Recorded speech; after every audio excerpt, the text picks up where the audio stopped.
Board of Education meeting for May 8th, 2023. Can I have a roll call, please? Mr. Cerrone? Here. Ms. Doyle? Here. Mr. Gatewood? Present. Ms. Johnson? Present. Mr. Ploger? Ms. Simulton? Present. Ms. Swanson? Please stand for the Pledge of Allegiance. I pledge allegiance to the flag of the United States of America and to the republic for which it stands, one nation, under God, indivisible, with liberty and justice for all.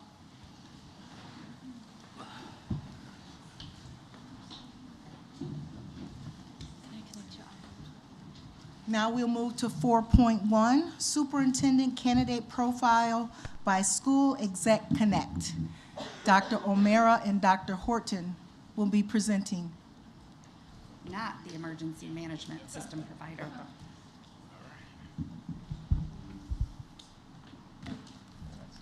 Good evening. We're thrilled. Is it on? No, I'm just trying to figure out, okay. Here we go. Okay, hold the phone. All right. We're thrilled to be back here tonight. We've had lots of great discussions and received lots of good input from the survey data, focus groups, open forums, and such. Great conversations, very open community with their opinions. So we have we've prepared a report that Dr. Horton here will describe for you. And at the end of tonight's session, we will release the profile for the board and for you to post on your website so that the public has a clear, transparent sense of what this community needs in their next superintendent. So I'm going to turn it over to Dr. Horton, who can walk you through the PowerPoint. Of course, any questions along the way, please shout. Good evening. I will try to take my time as we comb through this. It's a lot of information. You had some really engaged community members. Kudos to this district and this community for their student conversations. I mean, I was really impressed with hearing and listening to the students, and definitely the passion coming from our parents, your staff, and the community members as a whole. So it's kudos to this just overall setup. So I'll walk you through. Everyone in this room can read really well, but I will make sure I try to hit the high levels, and looking forward to the questioning once we're done. All right, so of course we conduct focus groups with a wide variety of stakeholders. There was a total, to be honest, of 9 different focus groups, and we also had 2 community sessions, and you'll see this in here again. There was also an online survey, a questionnaire, in which we had over 1,100 response to that, which is pretty impressive. And then we created a new superintendent profile based on the information collected from the focus groups as well as the questionnaires.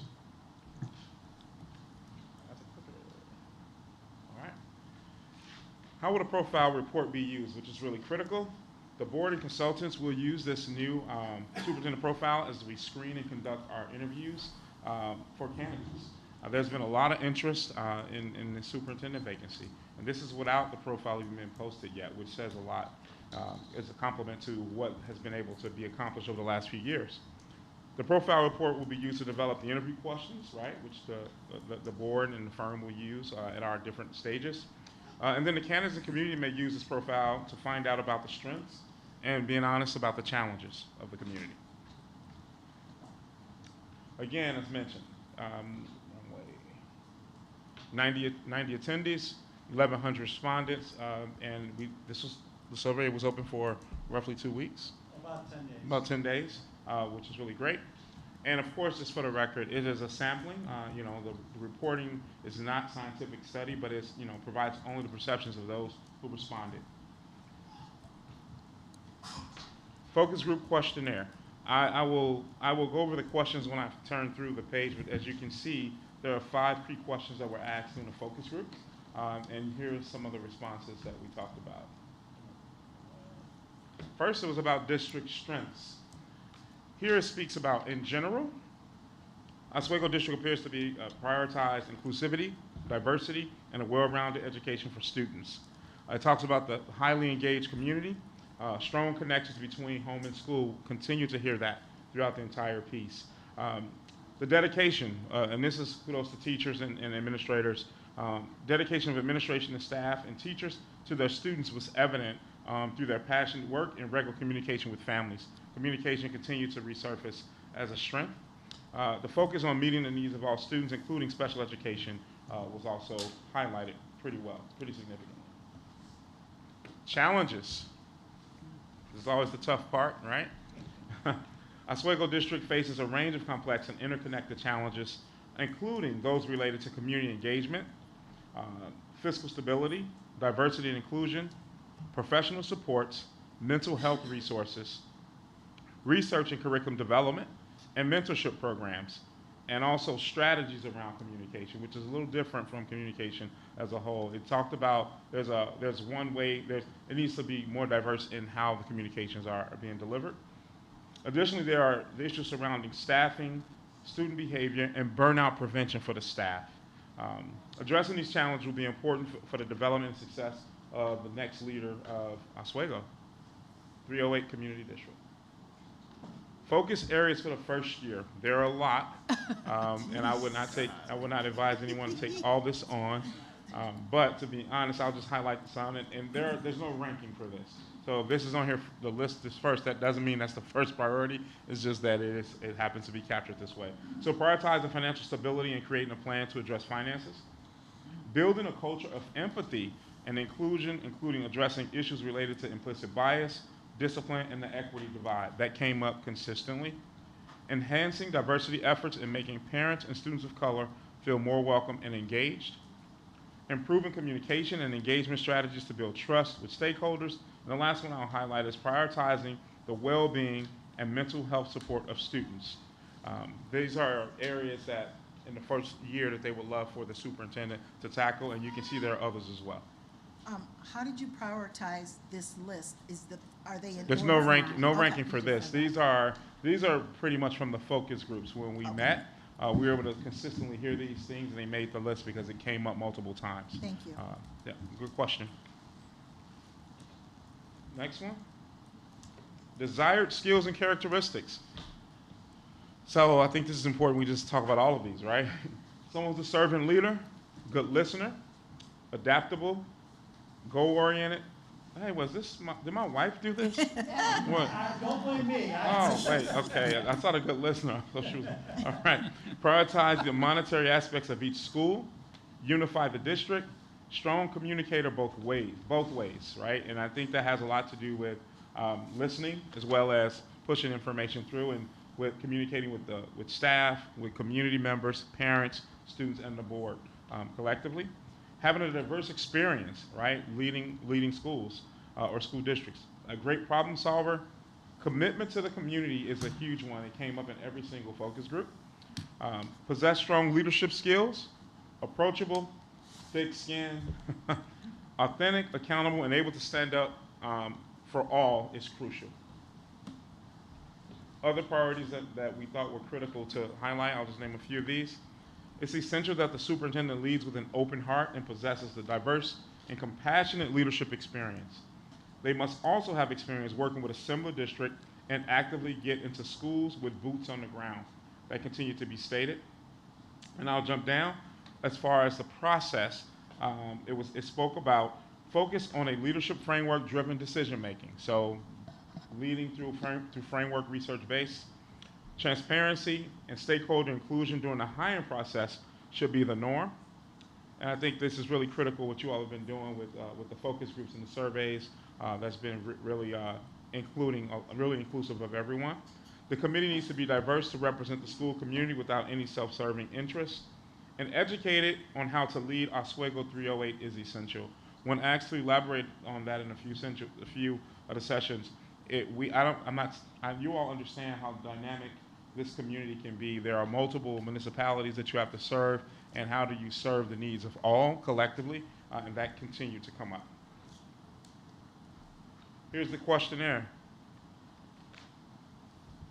1,129 total responses. 284 were staff, 707 active parents, 74 business owners, and 185 students responded. I'll talk about this next segment, educational strengths. As you can see, the top one became strong communication with parents and community. And right underneath that was opportunities for students outside of the classroom, Parents as well as students talked about the diverse opportunities of different engagement opportunities that they can take part in consistently, and they were excited about that.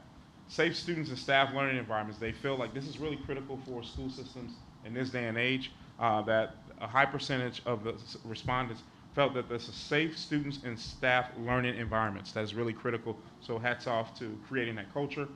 And then use of technology for learning. Educational challenges. Environment that attracts and retains highly effective personnel that continue to come up. Some of the things that we heard were salary and really making sure that we can keep the staff that's homegrown in the district, in the community.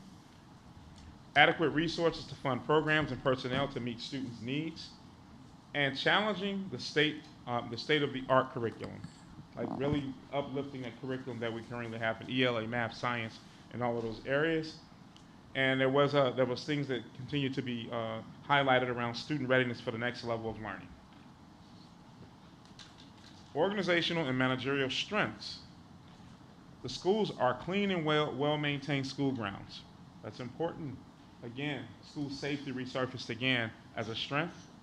Relationships with other units of government. So that means that the current leadership and board works well with the multiple municipalities that you do business with every single day. And the schools are modern school facilities, and of course, up-to-date technology.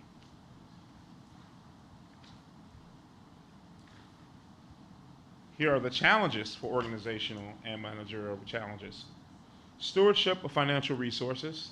In this stage, you're going to hear that a lot in many districts, considering the whirlwind of dollars that came in, but we have to be prepared because it's going away. Class size was a concern.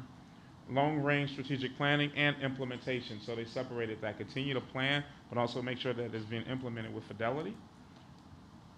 Open two-way communication between school and district that came back. And some kind of way school safety made it on here again, on the other end, right? Yeah, so you have a split on that one. Priorities for the new superintendent.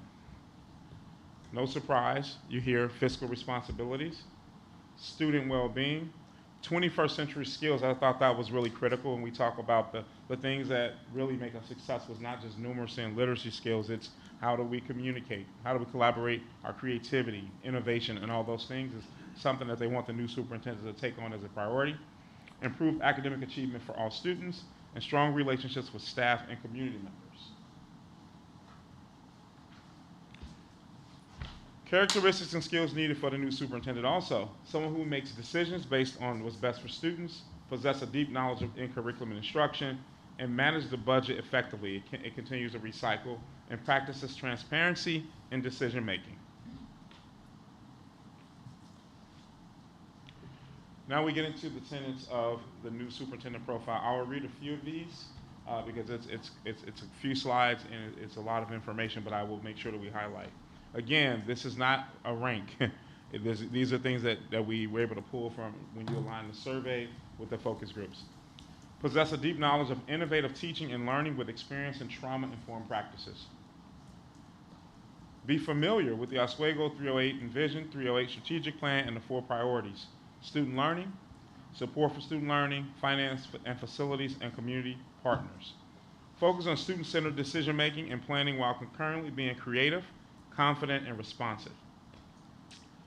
Is a visionary leader who is future-focused, a strategic thinker, and a relationship builder with staff, community, and the board, and highly skilled at building trust, mutual respect, and consistency, both systematically and while strengthening a unified district-wide positive culture and climate. These are more profile components. Should be a person who passionately embraces the current traditions and values of the district, yet is open-minded, resourceful, and responsive to the diverse and changing needs of the students and families. So honoring the current 308, what it has been, while also helping to move it on to the next phase of its existence as a school system. Exhibit excellent communication and public relations skills to engage all stakeholders. Communicates a clear vision for the future of the district, and also motivates and inspires others to act accordance. Prioritize the recruitment, training, and retention of highly effective teachers and leaders. This is important too. Guided by clear human resource practices, focus on hiring staff who are diverse in race, gender, and background. That came up a lot. Possess successful experience as a teacher, building and district level leader, and understands teaching, learning, and behavior needs while promoting instructional and managerial methods that are engaging and supportive of high academic abilities. Want a person who's successful experience as a teacher and building district level leader, understands teaching, learning, and behavior needs while promoting instructional and management methods that are engaging and supportive of high academic and social emotional growth. Values the unique needs of every student and allocates resources for programs in and out of the classroom that support students' academic creativity. Displays skills in fiscal responsibility, financial management, and future-focused facilities planning. It was continued to be highlighted that this community is growing, and we have to have a leader who can prepare and use what's available to think about the expansion of this district. A visible hands-on leader who becomes immersed in the life of the district, schools, and the community. Have a strong presence in the classroom and activities in the community events as well. What are the next steps? I forgot to mention one of the things that it's in the report, but you'll see they also want a superintendent who has experienced some failures, right? Because we grow from that, and that's really important. Here's what's next for us, for the board. Consultants conduct interviews and reference checks using the new superintendent profile. We will then recommend candidates to the board, and the board will conduct first interviews, choose finalists, and the board holds second interviews and candidates' presentations, and board makes selection of finalists, conduct reference checks, negotiate contract, with the goal of having a new superintendent to begin on July 1st of 2023.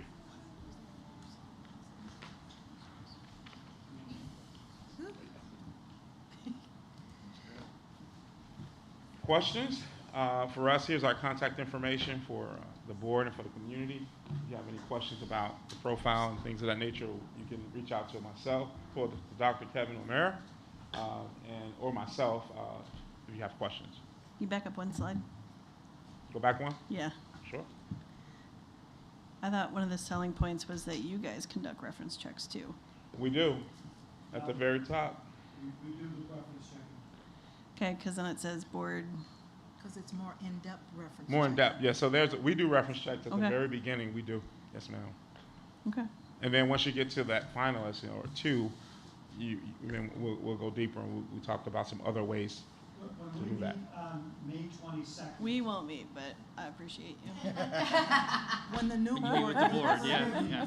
When we meet with the Board of Education that's been seated on May 22nd, we'll talk during the interview profile that we developed with the board about next steps and kind of figure out who's doing what. With the board's permission, I would like to have the full report, which is, and these slides are the highlights of this report, with Ursula, so that you each have a copy of that to take home. Thank you. All right. And with the board's permission, I will send this profile to Ursula tomorrow morning, so it can be posted on your website. We want to make sure we maintain the high transparency and good communication with your community. Yes, thank you. Now, how many applicants have you had? I know that we had an update a bit ago, but just interested. Right this second, 26. 26. And our most. I believe that's the number. I checked it this morning. We might have more today. I don't know. And how many of those were out of state? A handful, 5 or 6. 5 I or 6. believe. And still feeling good about the timeline? So It's tight. last time we met, we talked about a tentative timeline. I shared that last time we met, but we're going to review it again this evening if it's okay with you. Is that okay? Yeah.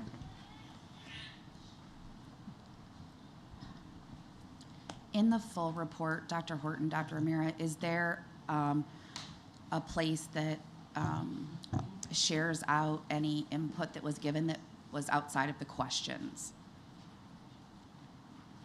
It's a good question. The survey that was out there has an open response option Yeah. to it. We typically do not include that in our report, and I'll be honest with you, The reason why is because much of that Thank you. is full of hate speech, inappropriate language, things that probably should not be revealed to the public at large. We did take into consideration some of those responses when we developed our profile, so they have been accounted for, but I certainly don't want to put untowards language in the public domain. I appreciate that. Does that make sense? Yes, I very much appreciate that. Do we have access as a board to that information if we wanted it? We can talk about it. Okay, Next time we meet, we'll be in closed session. I think that's a conversation that perhaps is better served in closed session. thank you. Does that make sense? Yes, it does make sense. I did just get some feedback from some community members that they felt that the questions that were asked were all geared positively and didn't allow for there to be, I think, an opposite dialogue. So I heard that a lot of people used the open question to input stuff, but if you've put it in here and made sure that we have that information as well, minus the hate speech that is. I'll be honest, I did get one email from one community member who portrayed those concerns with me as well about the nature of the survey. If we change the survey too much, it destroys the psychometrics that have been developed to align the results that we're presenting tonight. So there's a reason why the survey is a forced response survey. Yeah. Does that make sense? Just from a mathematical perspective. Yep. The bottom line is we wanted to develop an accurate candidate profile that the Oswego community could stand by. I think this reflects that. I appreciate that. I just feel that it is my duty to represent my constituents. I understand. With the board's permission, can we review the timeline that hopefully you all have copies of right now? Our next step would be on May 22nd in closed session to deliver a slate of 5 to 7 semifinalists to the Board of Education. When I say deliver, I mean all their paperwork with our reference checking and our recommendations to move these candidates forward that are best fits based on this profile that we've just revealed to the Board of Education and community. After that, we would suggest the board sooner rather than later during the week of May 29th determine a schedule to interview those 5 to 7 candidates over a 2 to 3 day period, and then perhaps the week of June 5th interview the 3 finalists that you'd like to interview for the final position. We would recommend that happen over a 3 day period so that you have a single day with each of the 3 finalists. And can you tell us how our community will be involved in that process? More details about community and staff and teacher and admin involvement will be one of our top discussion topics on May 22nd. Thank you. That's why you need 3 days though, because there is community and staff and admin and teacher involvement that we would recommend to the Board of Education, knowing that these are board decisions to make and these are only our recommendations. But we found that model to work very, very well. Yes, thank you.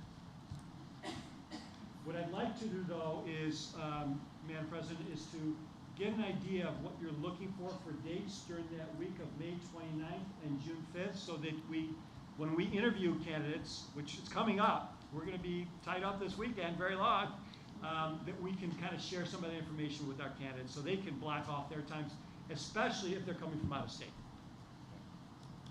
Okay, so do we want to send out a questionnaire on the dates and then like you guys, we need your responses back right away? Well, Monday is a holiday, so if you need 3 days, it's pretty much the Tuesday, Wednesday, Thursday. Tuesday, Wednesday, Thursday. The 30th, 31st, and the 1st. Okay, so Right. Tuesday, Wednesday, Thursday of the week of what are those dates? The 29th, the week, the 30th, the 31st, and the 1st. The Tuesday, Wednesday, Thursday of Tuesday. Memorial Day week. Okay.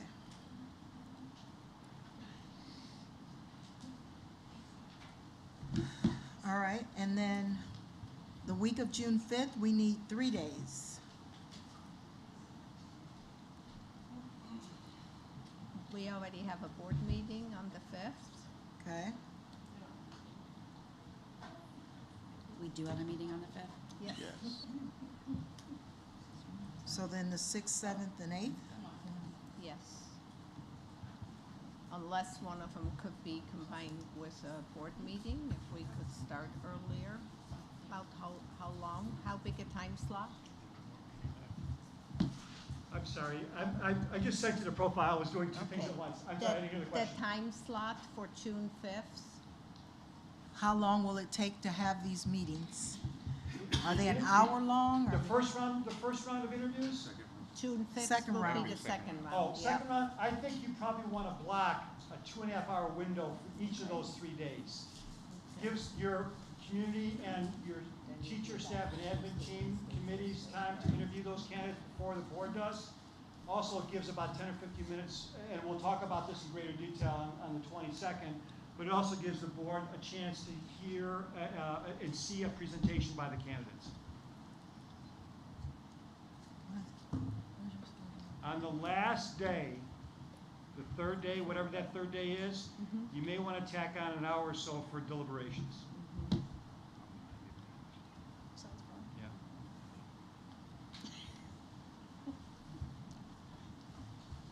And we've got tools for you to use during deliberations too that work pretty well.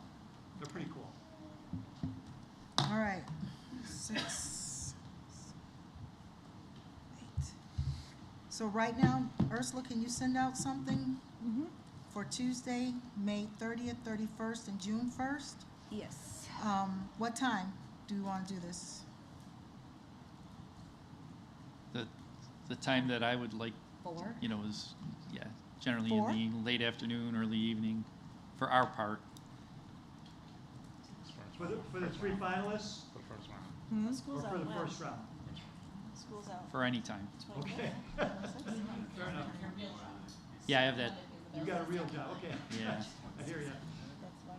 I could All probably right. sneak out for an hour if necessary, So depending on Your everybody's. first round interviews, the interviews that will take place over the week of the 29th, will take about 45 minutes each.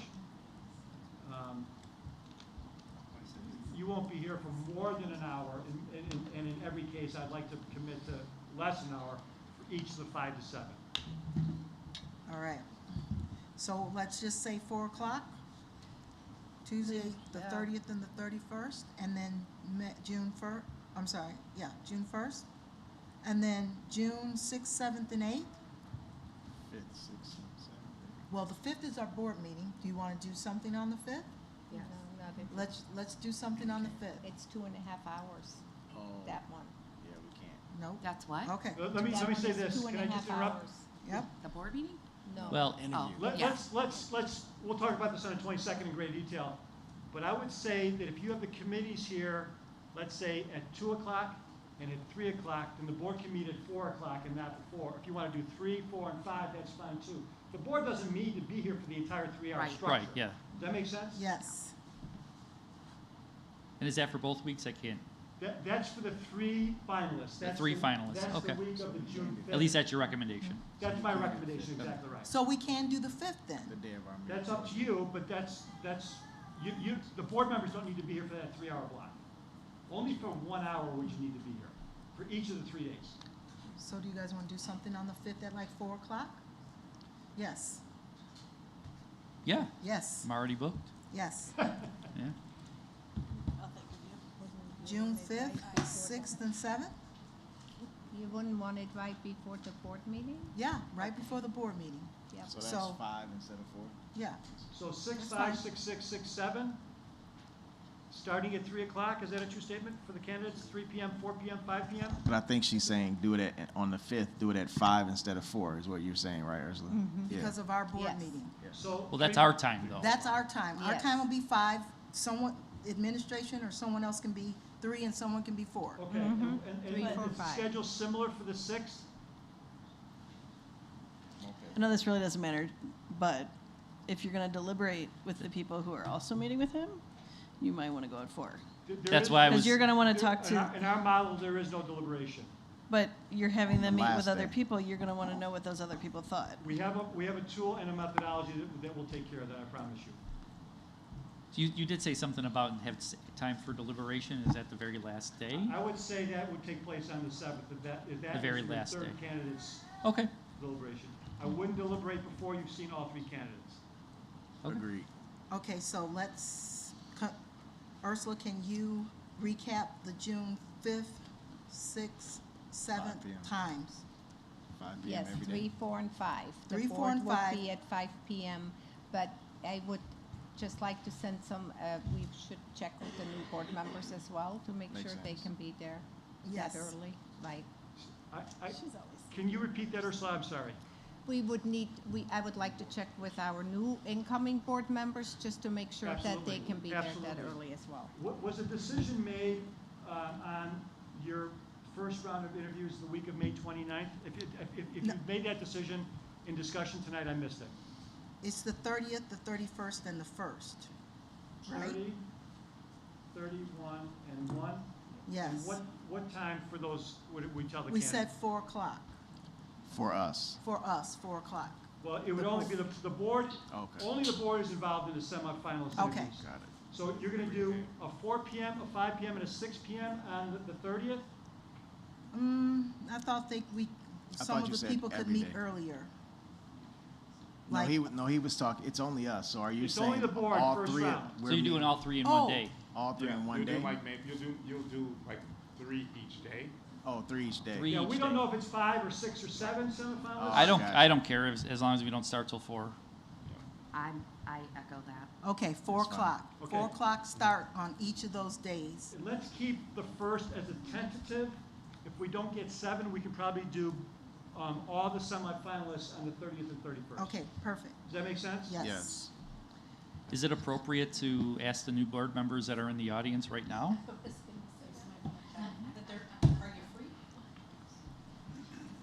Are you free?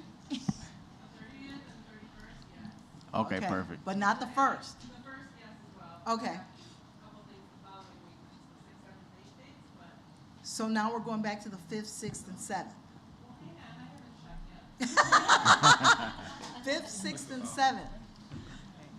So if we do it on the 5th, 6th, and 7th, is that a little better? That would be where we start at 5, Yes. the 5th, 6th, and The 7th. board starts at 5, yes, Right. sir. Yes. That's what I'm hearing. And that would just be 1 interview each day for those days. Mm-hmm. Would this room be conducive to that? Yes. Okay. Here's what all this is gonna be in much more detail on the 22nd. I wasn't really prepared, so I'm sorry that I didn't bring anything. For the interviews that take place on the 5th, the 6th, and the 7th, I would recommend you identify a committee of community members and parents not to exceed 12 people. It can be overwhelming for a candidate to walk in on a crowd of people to interview. Plus, you won't have time to have more than 12 people ask a question. And I would also identify a committee of staff, teachers, and admin. They'd spend 1 hour with your parent community committee, 1 hour with your staff, teacher, and admin committee, and we have feedback sheets prepared for those committees to give feedback to the board.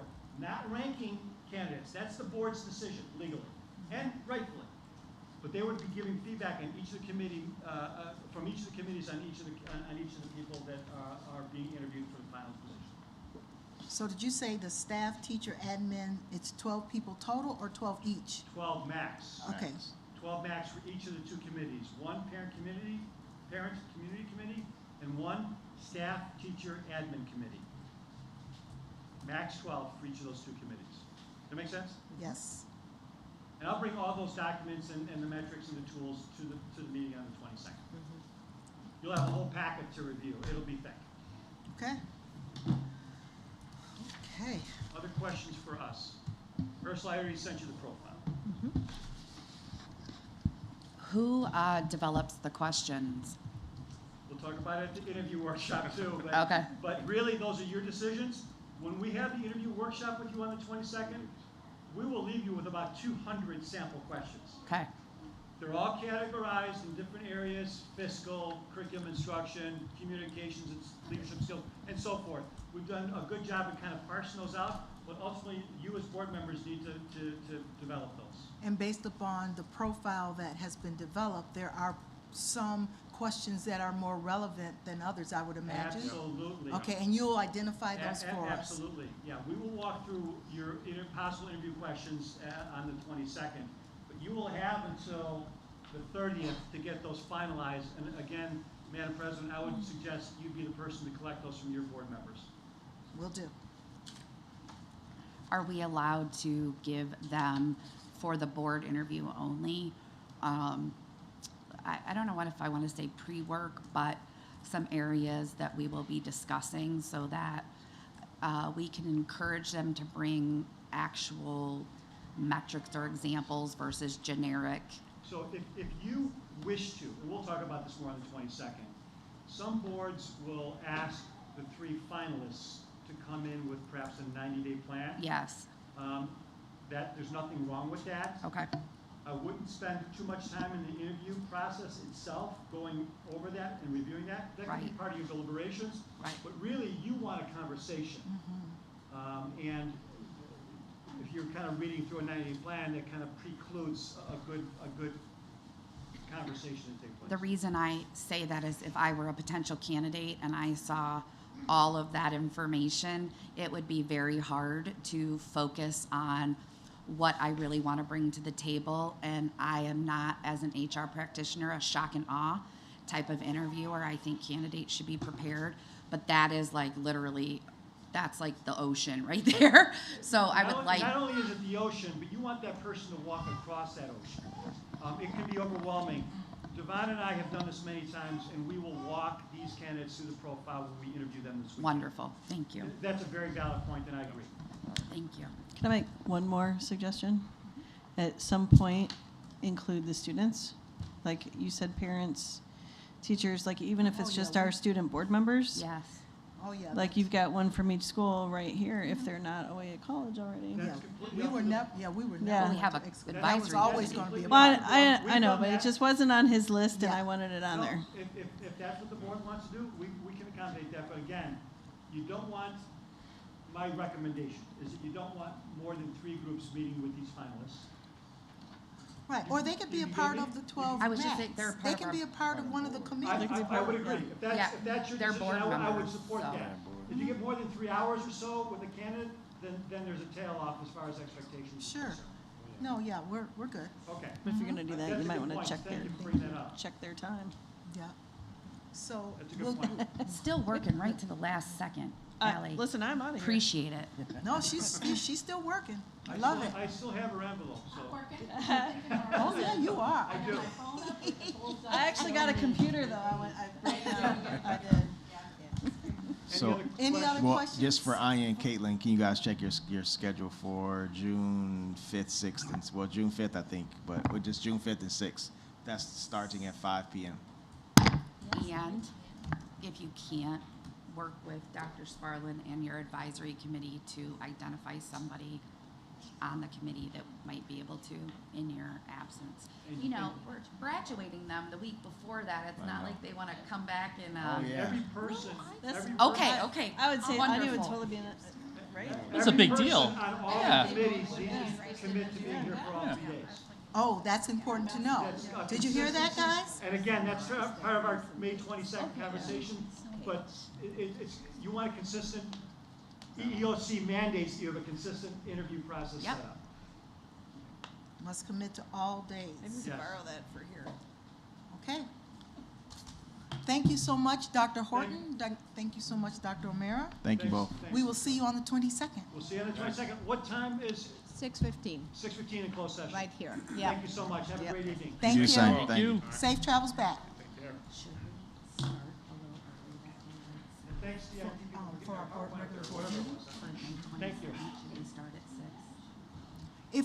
If we needed to start, Dr. O'Mara at like 6 or something like that, if we could, is that okay with your schedule? And Dr. Horton? Yeah. Tell me what time you want me to be. I'll be here. Okay, Okay. thank you. Thanks. Okay, moving on to 5.1, public comment. Do we have comments today? Yes. Thank you. So on behalf of the Board of Education, I would like to thank the public for attending tonight's meeting. We value the feedback we receive from our residents and encourage everyone to take an active interest in their public school system.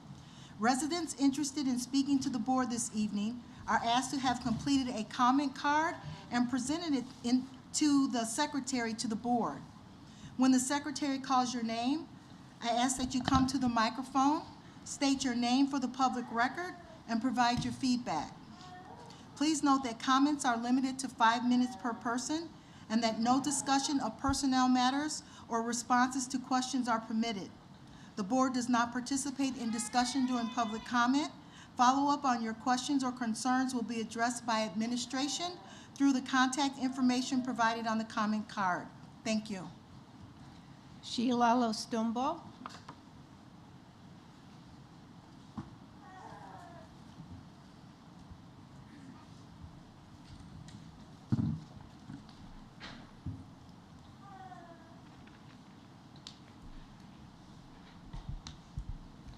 Good evening. My name is Sheila Lostumbo, and I am the bilingual reading specialist at Hunt Club. I would like to comment on the decision to split my position between Hunt Club and Boulder Hill next year. Last week, I submitted a letter on this topic to Dr. Sparlin, Ms. Dahlquist, and the board, and thank you to those who responded. That letter was signed by myself and 38 of my colleagues, so you can see that this is not about me or my job. It's about the negative impact that this decision will have on our students. For those listening who may not know, Hunt Club and Boulder Hill each currently have one full-time bilingual reading specialist, as these are the two schools where we have dual language. The plan for next year is for me to be split between the two schools, leaving Boulder Hill with 1.5 and Hunt Club with only a 0.5 bilingual reading specialist. We were told that this decision was made in order to make things more equitable, when in fact it is doing the opposite. At Hunt Club, we recognize the need at Boulder Hill. No one can dispute the fact that they need additional support. And the truth is, adding a half-time reading specialist is not nearly enough. The problem is, resources should not be taken away from Hunt Club students in order to meet those needs. If we're looking at numbers, then let's break down the Spanish language services we currently have available at Hunt Club. This year, we have the same number of monolingual and dual language classrooms. So we should have a similar number of supports in English and Spanish. We have 6 monolingual teaching assistants, which means 1 per grade level. We have 4 bilingual TAs, which means that grade levels have to share, resulting in less Spanish language support for our students. Aside from our TAs, let's look at the other related service providers at our building, such as our speech and language pathologists, our learning and behavior specialists, our interventionists, our social workers, and our reading specialists. We have 2.5 staff members who provide additional support in Spanish versus 9.5 who provide support in English. That is not even close to balanced, yet the district is taking away some of our limited Spanish language support. Please keep in mind that this comment is in no way intended to diminish the value that our non-bilingual staff members provide.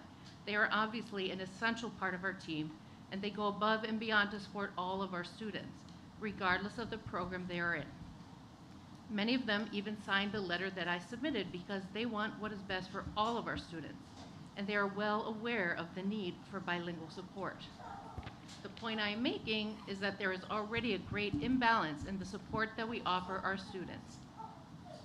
The dual language program has existed in this district for nearly 20 years.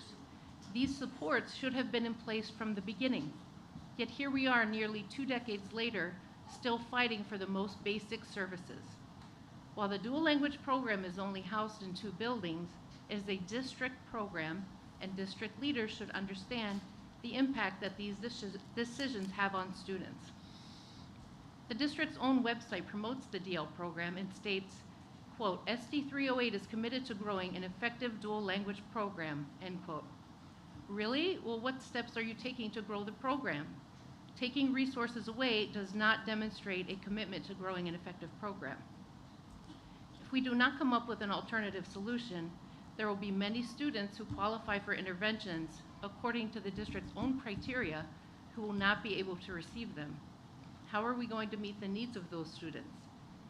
The DL section on the district website states, quote, "All students, no matter which programs in which they may participate, are monitored and supported through the SD308 multi-tiered system of supports.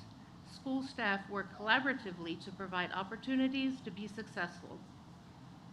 As monitoring dictates, students are also provided interventions to meet their needs," end quote. Who is going to provide those interventions? Also, why is this change being made now? The needs at Boulder Hill are not new. Surely district leaders have been aware of these needs. So why have you not been able to plan ahead and budget for additional support? And what does this mean for the future of the dual language program? Will additional funding be made available the following year to restore a full-time position at Hun Club and give Boulder Hill the support that they need? Or will we continue to lose resources? I hope you take the time to consider all of these points. My colleagues and I welcome further discussion on this matter, and we hope that we can work together to find a solution that will meet the needs of all of our students. Thank you. Thank you.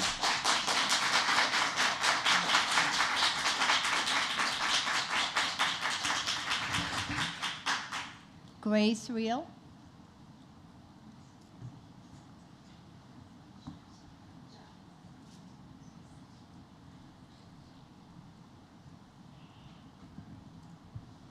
Hello. Hello. Hello. My name is Grace Ryle. I am a student at Oswego High School, and I would like to address the issue of students stealing items out of the locker rooms. Would you talk into your microphone a little Oh, bit? I'm so sorry. That's okay. They can't Pull hear it- you behind. Pull it forward. There you go. Okay. Thank you. I'm sorry. I'm trying to address the issue of stealing items out of the locker rooms at Oswego High School, and I'm sure it is an issue here at Oswego East as well. So, I am proposing that we, or you guys, allow students to have time to go to their locker during the changing period. A lot of students have classrooms across the school, which is not allowing them time to go to their lockers.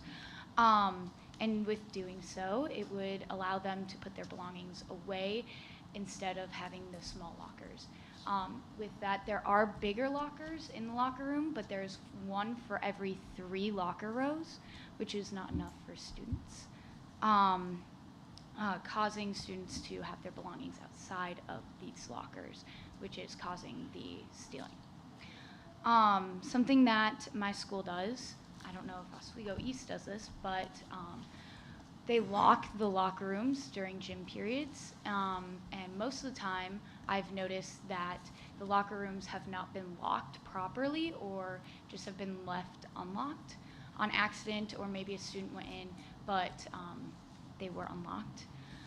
Sometimes students will hide inside of the showers, which is causing things to get stolen as well, which is something that I would like to address as well. Something that has happened recently to myself personally, someone cut my lock off. If there was something that someone could do to help with that, that would be very nice, because I know a lot of students who have similar stories to mine and have gotten very valuable items stolen from them. That's all I have. Thank you. Thank you. Thank you very much.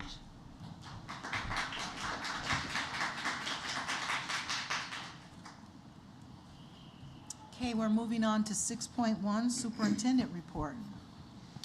Well, good evening, Board. This week is Teacher Appreciation Week, so I'd like to start off by acknowledging our teachers and simply saying thank you. Thank you for everything that you do on a day in and day out basis to make sure our kids feel happy, safe, and loved. Thank you for being the role models that you are, and thank you for making a positive difference in our lives of our kids, and to please know that you're appreciated. This week is also, May 10th is also School Nurses Day. I'd like to say thank you to our school nurses for everything they do for our students on a daily basis. Through their efforts, they ensure our kids are cared for when they are sick or not feeling their best, and I thank you for that, and you should know how much you are appreciated as well. This is our last board meeting prior to our high school graduation. On May 20th, we will have approximately 1,450 students who will walk across the stage and become alumni of SD308. The OE graduation will be in the morning and OHS is in the afternoon. And this is the 11th year that we've held the graduation at Northern Illinois University, and it'll be a great day for our students, our staff, and our parents. And finally, I'd like to say thank you to two of our board members who have served, both served 2 terms here in School District 308. And Allie, I can remember my first interview when I applied for my first job here in SD308. You were the first person that I met and that greeted me at the door, and you were the first person I had a conversation with. And during this time, you and I have developed a very nice relationship. I've had the opportunity to watch all three of your boys compete in wrestling and football, and watch them grow into the young men that they are. And I just want you to know I appreciate the relationship and the opportunity to be a part of that. And Lori, the same goes for you. You and I spent a lot of time together during your 2 terms. You served as SD308 president for a couple of years during a very difficult time. And I've enjoyed our time together and watching your daughter grow into the young woman that she is. So I thank you for your service and the relationship that we've had over the last couple of years. So I thank you both. Yes, thank you so much.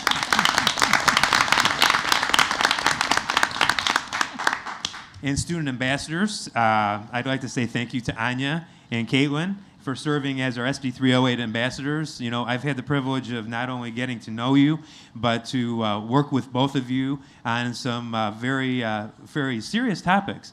And you've both represented your schools, our school district in excellent fashion. And because of you, we are better. So I wish you both the best. I wish you both the best in the next chapter of your lives. Thank you. And Mrs. Hamilton, that's my report for this evening. Thank you. 6.2, student ambassador reports. All right, so the mental health survey went out a few weeks ago, and the SSAC plans to meet 4 times in the next 2 weeks to disaggregate data and look through those responses. We'll then use the YPAR process, as we've talked about before, the youth participatory action research, yep, to create new research questions and find solutions to work toward our goals in mental health. And recently the new student ambassador position application opened. We're really excited to see that, and I think one of the first things Caitlin and I noticed is how the interest is growing a lot faster than it did when the position first came out, I think around 2 years ago. So Caitlin and I wanted to thank you all for allowing us to have this amazing opportunity and work with you all and get to engage it with our community at school and outside of it in a way that we didn't think that we could have at this district, and we realize now is possible. It was so amazing getting to get to know you all and work on these amazing projects that we have before. And we're really excited to see how the leadership that comes in next year and the years coming forward will be able to uphold that vision and those values. And we'll definitely be coming back to see it play out. But thank you. Yes, thank you. Thank you. Okay, moving on to 6.3, board committee reports. The Equity and the Finance and Facilities Committees have met. The reports are online for anyone in the community who would like to see them. And we would like to ask, are there any questions from any of our board members regarding those reports? Okay, if no questions, we'll move on to 6.4, board committee comments. Board member comments. Do we have any board member comments at this time? First, I would like to start by saying I had the opportunity to attend Mamma Mia, when was that, last week? Oh my goodness.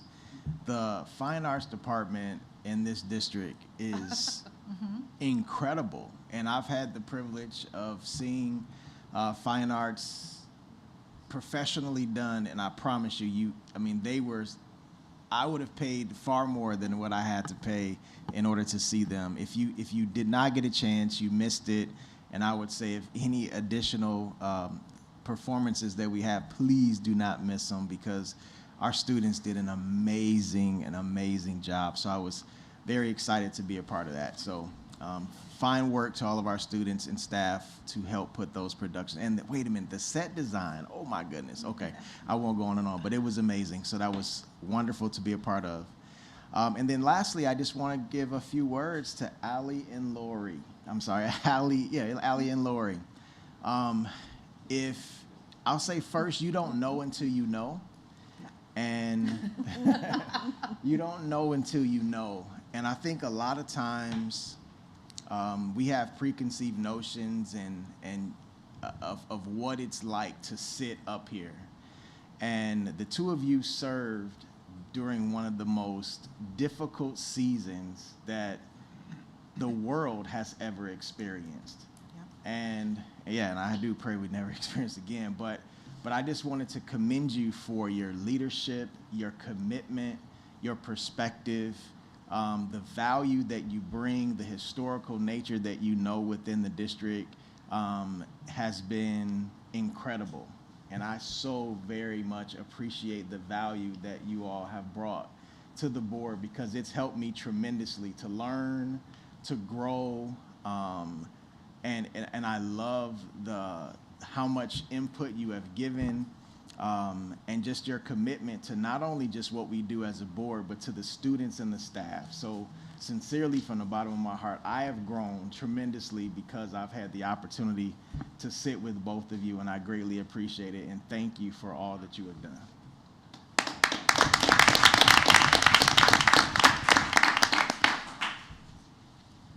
Anyone else want to speak? I'm going. Well, Go ahead. I attended Amplify. That was awesome. Had a lot of opportunity to interact. The students were genuine. Lots of activities and performances. I spoke.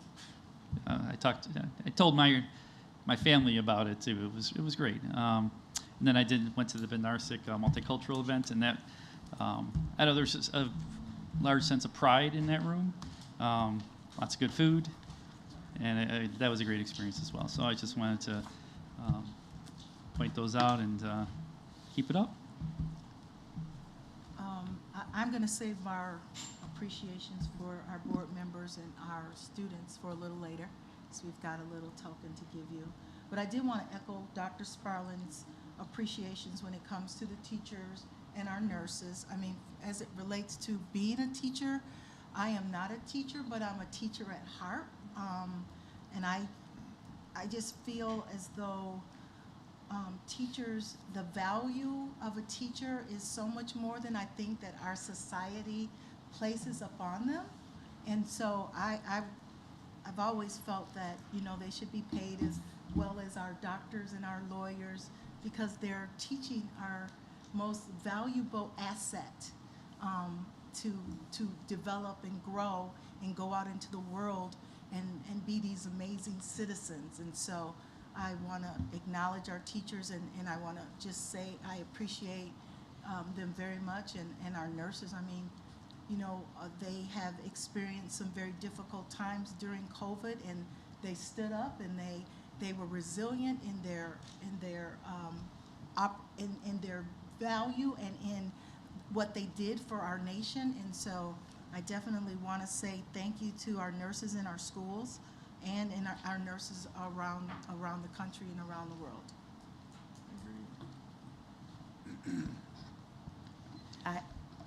Anybody else want to go? Go ahead. First and foremost, with Teacher Appreciation Week and Nurse Appreciation Week, I want to thank all of our educators and nurses for their unwavering dedication to our students, because without them, truly, none of this is possible, and we wouldn't be sitting here. Over the past few weeks, I've had the opportunity to see our students and our staff shine.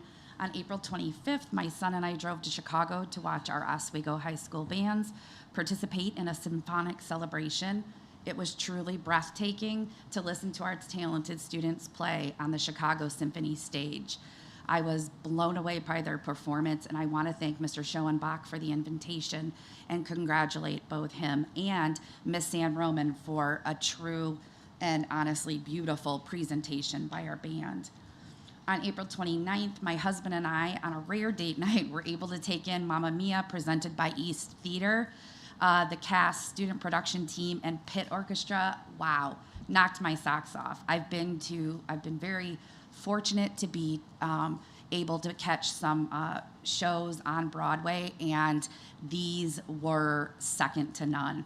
I'm so impressed, and I can't wait to see our students soar. Bravo to Mrs. Chandler and the production team. I wanted to share my appreciation for the staff at Long Beach who invited Mr. Gatewood and I to a discussion where they advocated for their students and fellow staff members.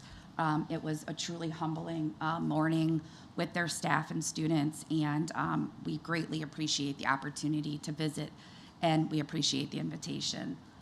Last week, I was invited by the Boulder Hill Student Council to their end-of-year celebration with just such a group of bright, wonderful, engaging students. I want to give a special shout out to Eleanor, who's in the 4th grade, who invited me to play what I thought was a very friendly game of Oswego-opoly.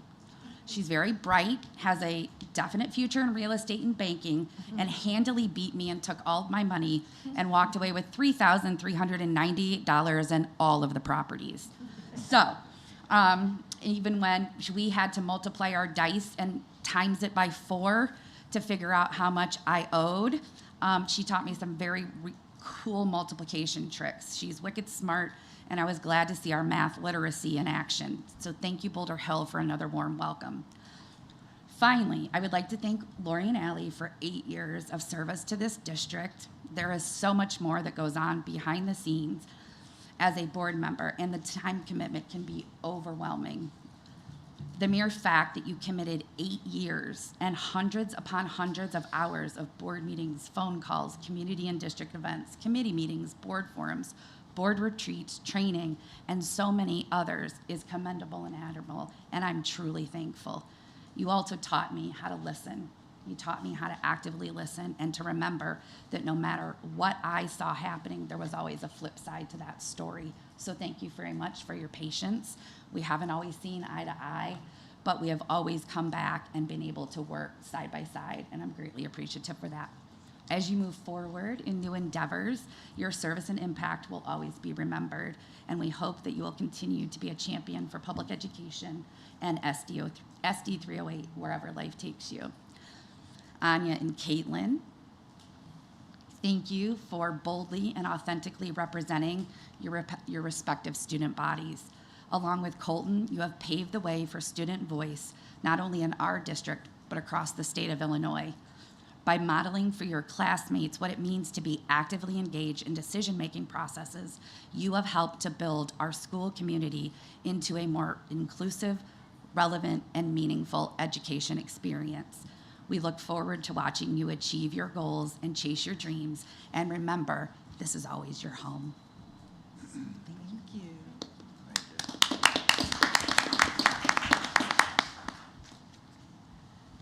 Okay, we'll move on to 7.1, our consent agenda. Are there any questions on the consent agenda?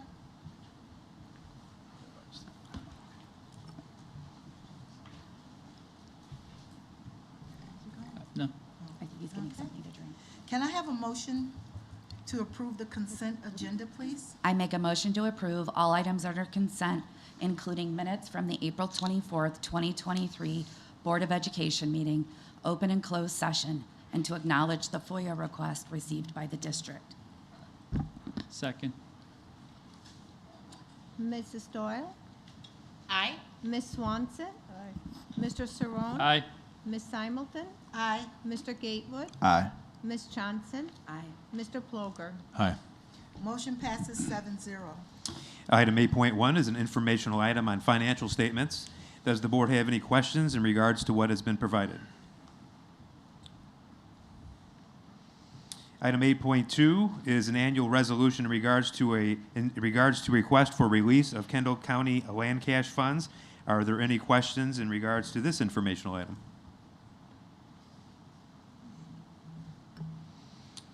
Item 8.3 is an informational item regarding the intergovernmental agreement with the Plano Area Special Education Co-op. Are there any questions regarding this item? I do have a question, and I think we actually might have even discussed this prior, but I struggle with how we bring students into the program when we have some shortage in resources. How does that work?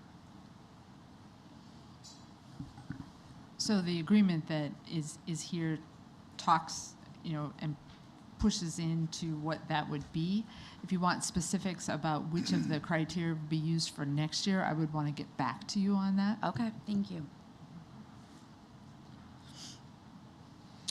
Item 8.4 is an informational item where we are bringing back to the board in regards to our mass communication tool. Mrs. Komitas and Mr. Frieders will provide the board with an update since we last presented to the board.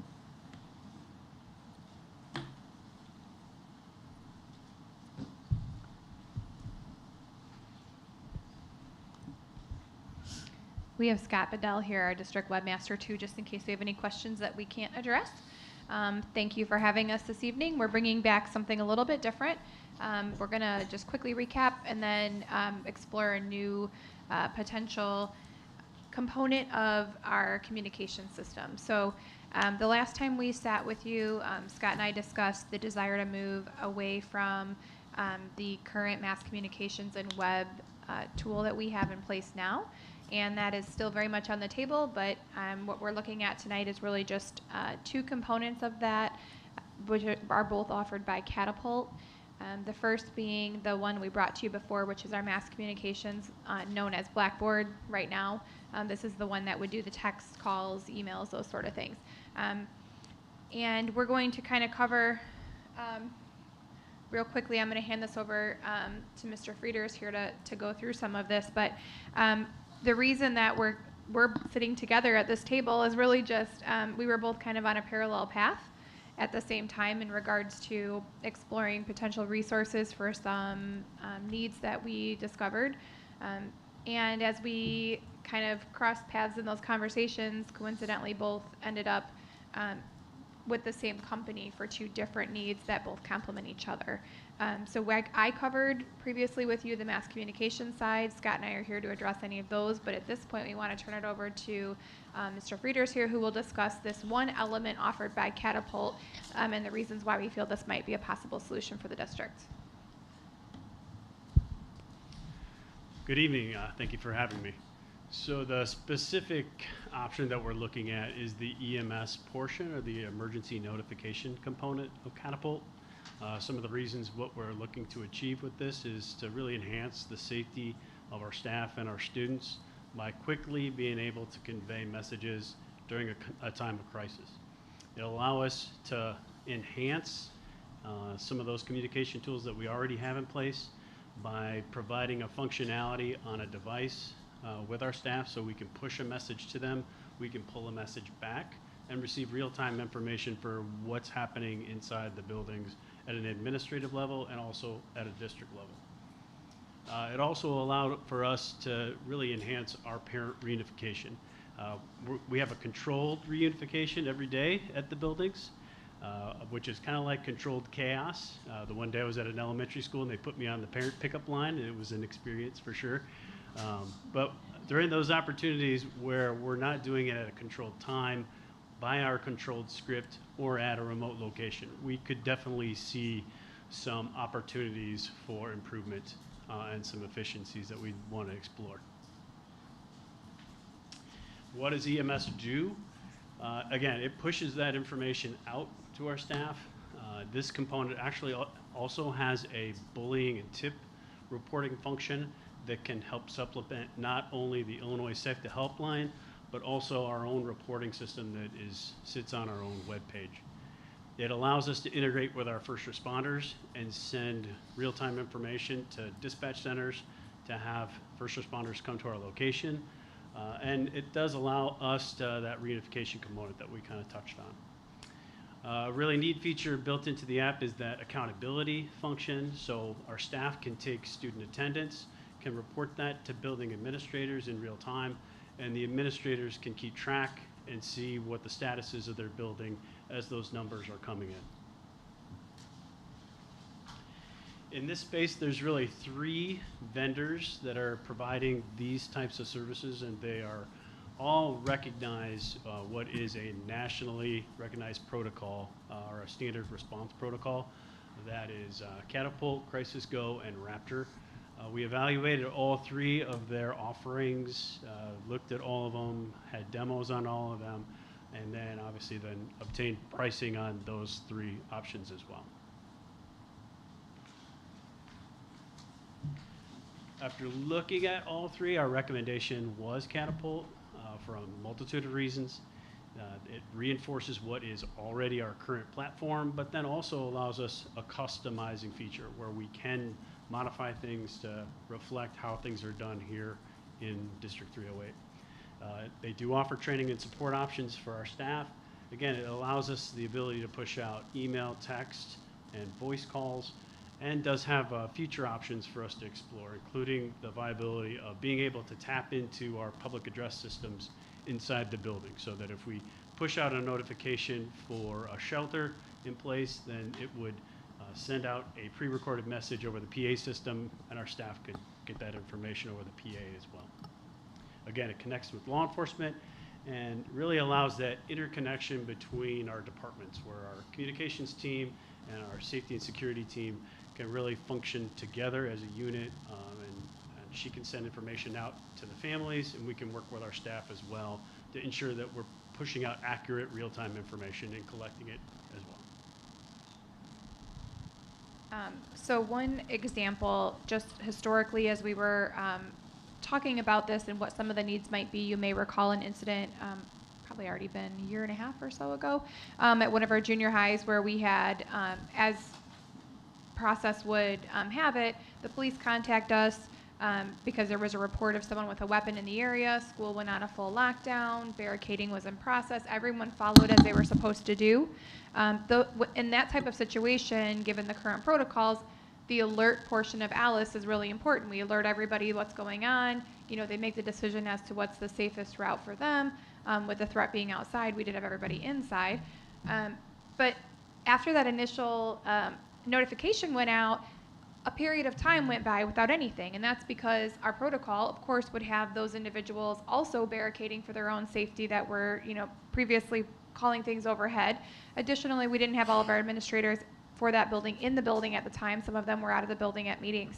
So what may have seemed like a short time looking back, you know, half hour, 45 minutes, feels like a very, very long time when you are in a heightened state during a potentially real safety incident. And so that's really, as a district, where we first identified a need to be able to communicate back and forth. As we sat and listened to what the system can do, the fact that we teach our students in Alice that big piece is to be informed and then make that decision as to what their appropriate response is going to be. That could mean students are in all sorts of places, students and staff. They may be in a different classroom. They may have left the building. They could be, you know, anywhere. And so we don't necessarily know where they are. We know where they maybe should have been at that time of day, but we don't necessarily know they're there. So again, this type of communication enhances what we're doing already from the district to the community, and allows, you know, Mike and his safety team and the law enforcement to be able to connect directly in classrooms. I'm, you know, Teacher Smith in classroom F12, and these are the 12 students I have with me right now. These are the 3 I don't that I maybe should have. And then they can, from the outside, manage a situation and tracking down the remaining students. So we wanted to just provide you some real-life examples of what this does. On the surface, it may sound like it duplicates what we have in place, but it absolutely does not. It's really taking it to a much more granular level than what we have for mass communications, and the two will really complement each other in our ability to manage during an unfortunate situation.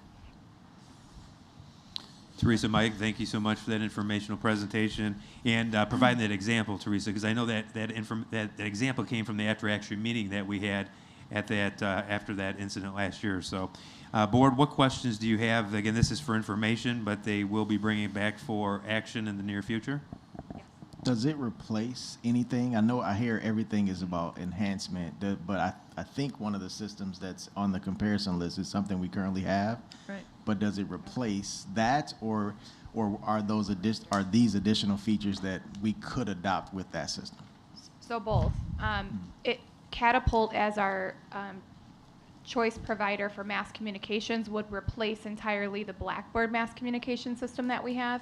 The EMS component that Mr. Frieders was just presenting on would be something brand new to our district. All three of the vendors that you saw up there, Crisis Go, Catapult, and Raptor, have some sort of relationship with the district, and none of those, this wouldn't replace any of those things that are already in place at this time. So if Raptor's the one that's coming to your mind, that's our visitor management system. This is not a replacement to that. Got it. So I had the same question. So my question is, they want 45,000 more to do the EMS, because Raptor does this. We have Raptor 2 at West Warner, and we have this system which goes out to teachers' cell phones.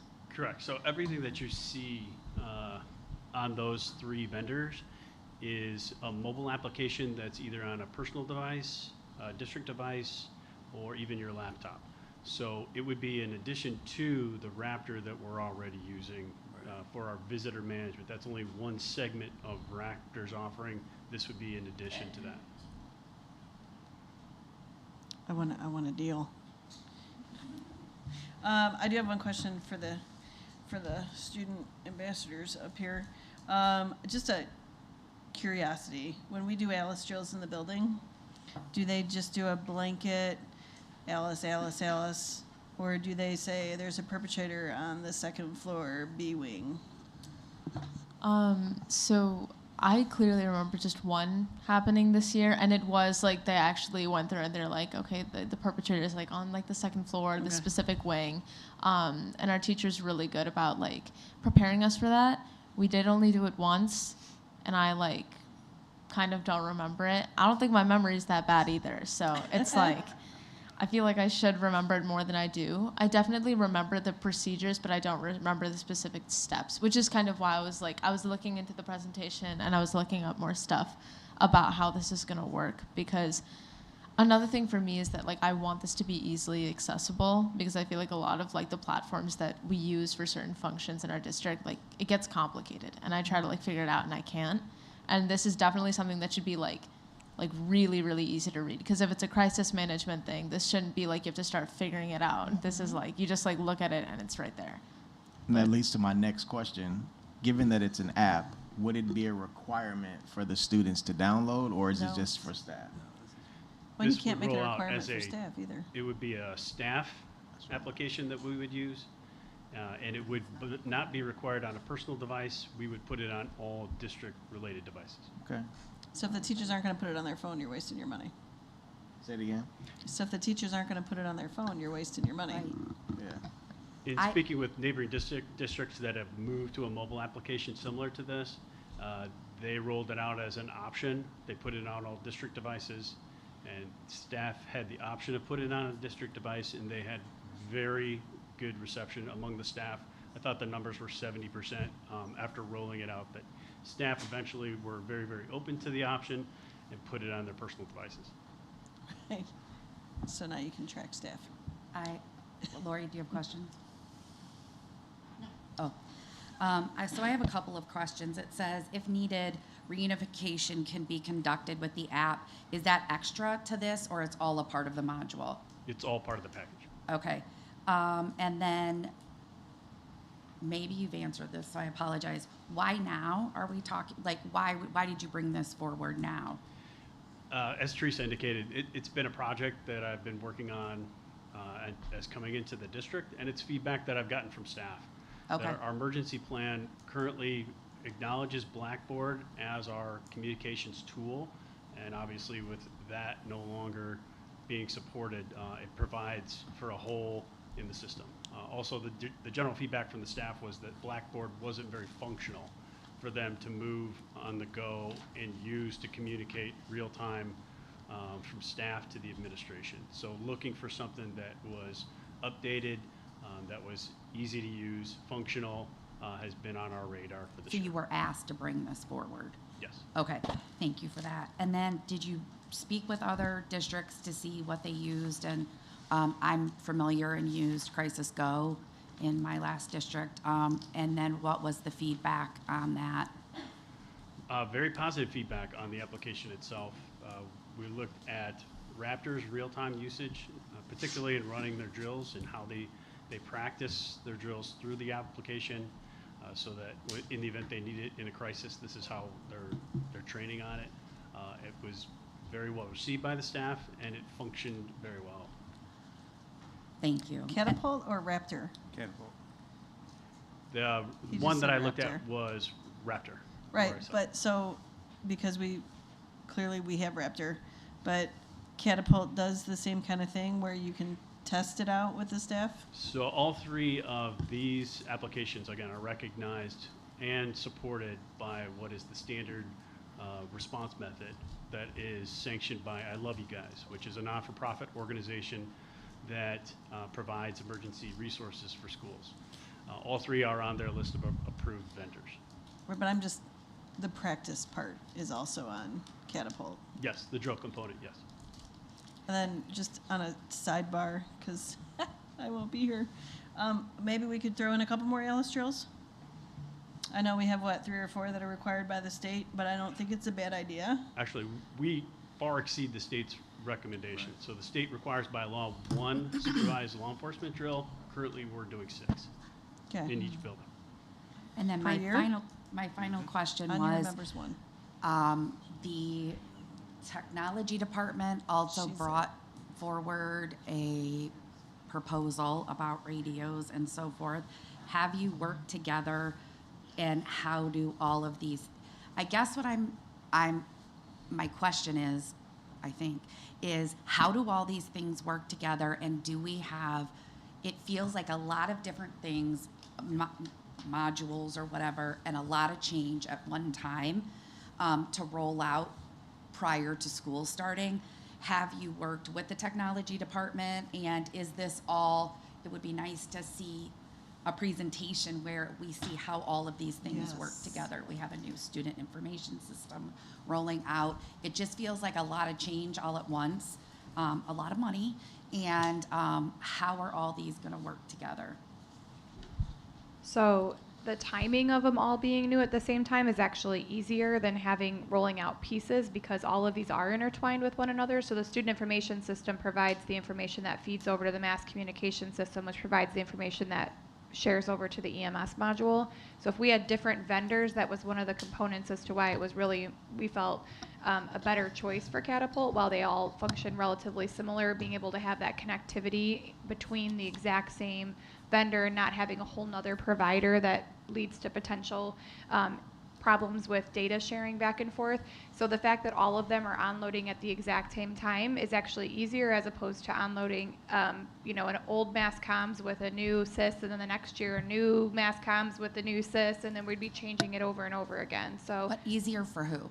Easier for our administration, or easier for our teachers? well, we're already experiencing several issues. We've heard, as Mike said, as he was talking with staff, and certainly Scott and I have heard feedback from everyone utilizing our current mass communication system that it is a problem. It's not functioning appropriately. We are having a lot of messages that don't go out, or errors, or downtime, a lot of things that are leaving really unacceptable holes. So it's really not an option that we don't find something that can help us to communicate in real time with our parents, much like there really wasn't an option as far as the student information system went. The EMS component is just an add-on. It's not a replacement for anything, but it really is taking a number of things that are being done in silos. So as was indicated, when there's an issue, you've got police working with people on the scene, then you've got myself working with the public information officer from the police side, using our components for mass communications, and then trying to send that back to the school to be read overhead. There's a lot of gaps there. And so this is allowing for us to really kind of take a number of disjointed, siloed things that are already occurring, and kind of putting them into one easy place for tracking, for, even like the, Anya mentioned, being able, right now initially this will be for staff, but being able to go, oh, that was called overhead, what does that mean? And being able to look right away and see what that means, and then being able to communicate concerns and whatnot back and forth with administration. While that's being done on the safety side, we're then mirroring those similar messages on the public side back out to the community. So it's really not a whole bunch of new things. It's really kind of trying to streamline things that are already in place and not really working well together. Dr. Petsky, Dr. Kincaid, can you assure us that the transportation department that is asking for new help support. Yeah. The technology department and student informations, all of this works together. You feel that this is the appropriate way. What I don't want to see us do is make a decision on all of these what feel separate parts, and then down the road we're like, oh, sorry, this doesn't all work together. Yeah, that's a good point. So Brent and Kevin from the technology department, as well as Mike and Jeremy, have been working together on the handheld, what we have in the schools. And they use the handheld radios, two-way radios for supervision, for playground supervision, lunchroom, cafeterias, transportation, parent pickup. So they're doing a lot of communication with the two-way radios, which we've already got in place. The issue there is that technology is now over 10 years old, and we have an analog radio system, and what we're looking at upgrading to is a digital radio system, which enhances our capabilities. I fully understand that. Actually, And we only need to do a software update to make it digital, because I've looked into this and so forth. So what my question is, and I thank you for that, and if other board members need that answered, please jump in. But my question is do all of these work together? Are they integrated? And if we make these rather large purchases, what is the assurance that A, they work together, and B, how long will it get us down the road? I need to have a little bit more conversation with you when you say work together. You can't access the EMS catapult through the two-way radios, but the two-way radios play a very basic foundation in terms of their communication.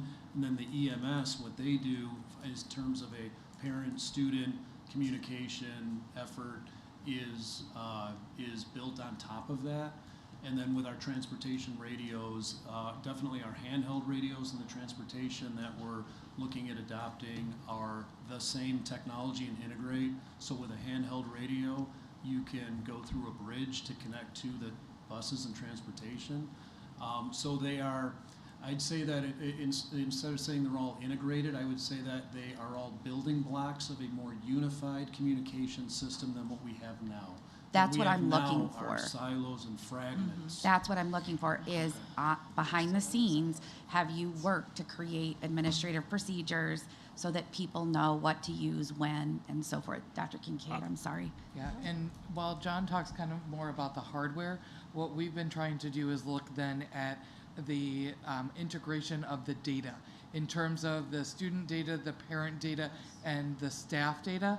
I know that Scott has been working with Brent and Kevin, has been working with Kim O'Hara from SIS to make sure that where our staff data is entered can 2A work with some of the systems that we're now discussing to make sure as staff enter the building. Mike and Scott and Teresa talked about staff that kind of move throughout the day so that that's a smooth transition. Also talked about the student and family data, the hub being SIS, but then can it talk and update? That's so that's all part of the discussion and process. Not only the APs that go along with when you enter, what are you going to do? How do you get from station to station? But we're looking, especially Scott, Kim, myself, and Brett and Kevin, on then the integration of the actual data. Thank you. That's what I was trying to get to, and you said it much more eloquently. Good. So I do appreciate the interdepartmental communications, collaborations, because that's what we're looking for. We're looking to see all of these departments working together in making these decisions. So Teresa, one of the things you said was that Blackboard is no longer going to be supported. And we get that. That's not, a decision that you all made. What were the dollars that we were spending annually for Blackboard? So in total, Blackboard includes a whole other component that we don't have up here right now, which I talked about before, which was that website content management system. Our total is just under $70,000 annually for Blackboard, but that would be those two components included. And then what we're bringing here, what you have in front of you right now is just what Mr. Frieders discussed, just the EMS component of Catapult. And then we'd be moving our mass communications, and then we'd be moving eventually our website content management system over. The website's a much larger project and conversion than the mass communications would be, so we'd like to kind of, that's why we're bringing these two together right now. We'd like to look just at these two components right now. To Ms. Swanson's point, we did ensure the discount regardless of at what process we move all the components over to the same vendor. They'd be recognized as a multi-package here. But we'd be looking at kind of a soft transfer over away from the Blackboard 2 component products to the Catapult for those two, and then the addition of the EMS component. So the previous memo that I shared with you that I think is linked in board docs right now on the mass communications and website management has the total of those two amounts, and then this would be on top of that amount. Okay, so total is how much? I think it was like 113. Dr. Sperling, here, could Scott you, knows it better. Dr. Sperling, could you So work with the administrators to put the- together all of these proposals and show us what the actual financial impact and how they all work together? That would be, I think, incredibly helpful. And then where are we getting the money? Hold on, wait. Can he go first? Yeah. So originally, the Blackboard contract was signed years ago by the board after an RFP, and it started as a much bigger program that we cut parts of every year almost as they kind of either phased out or didn't work. It started as about a $140,000 contract, and our most recent cut from that was actually 1 year ago when the contract just sat over $100,000, and then we cut out the like $30,000 chunk of an app, leaving us at that $69,000 amount roughly. So altogether, what we've looked at is kind of presenting the board back with all of the pieces that you had when you had the original, RFP proposal essentially over 10 years ago, to get back in apps and integration and website communication, and to have these interconnected things that then work with our new SIS Power School more unified than our current one, which is where we get these different parts. And even our current vendor has switched pricing, which we showed you during the information over a month ago, and we can definitely bring back any pricing you need. But what you're essentially sitting at is, depending on the number of products you get discounts. And we're sitting just around 120, I want to say, for that first year. But it does vary based on students. So like even your emergency management system is based on a per student pricing. So depending on the size of the district, we get slightly different pricing. But again, that's kind of where you're at. Yes, it is back up from where it was, but it's actually right around, if you went back and looked at our original RFP, you're right around that original web communications price that the board originally signed. But now you're seeing those components again. To the question about where it's funded at, so the mass communications and website content management system are already housed expenses within our department. That has to continue. Clearly, we need some sort of solution for those two, which vendor we utilize, but that money's already captured in there.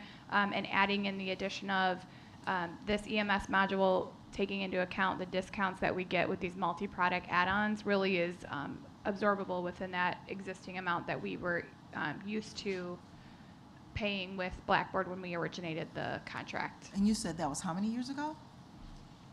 When we first started with Blackboard? It was before my time. Right, I think it's Yeah, about so 8 or 9 years ago. It precedes me too, yeah. But we haven't been budgeting that much, $140,000. We haven't been budgeting that kind of money, right, for a while. We recently, those two cuts that Scott talked about were within the last few years. So it has been fairly recently that we've had that larger sum of money in there. Again, the cost didn't go down because we felt that we didn't need the components. The cost went down because the components weren't functioning the way that we needed them to. For example, when we discontinued the app, it's because the app wasn't integrating with any of our other systems. So it essentially was becoming a landing page and then logging in separately to a whole bunch of other things. That's just because the functionality of that specific provider is not really the current technology. So we do feel that there's a need for that component. It's just that we didn't have, the provider wasn't able to provide it, so we didn't want to continue to pay for a less than par product. But that has been part of our communication suite, and we would like to continue on with that and bring that component back. One other thing to note is even just looking at this one for year 1 to year 2, because of any switch, you'll see a higher integration cost for year 1, which is kind of those numbers we're bringing back up.